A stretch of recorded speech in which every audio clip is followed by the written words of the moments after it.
Hey guys, in this video, I will show you how to change your YouTube channel name. All right, let's begin. You can change your YouTube channel name anytime, either on a computer or through the YouTube mobile app. But keep two things in mind. First, you can only change your channel name up to 3 times every 90 days.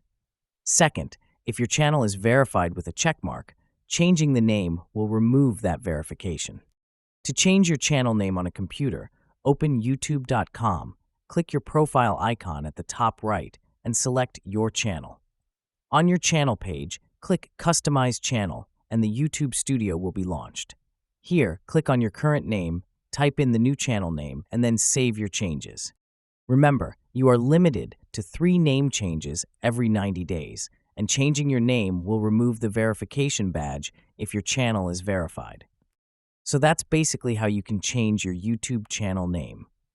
And that's it for this video. If you find this helpful, consider subscribing and giving this a big thumbs up.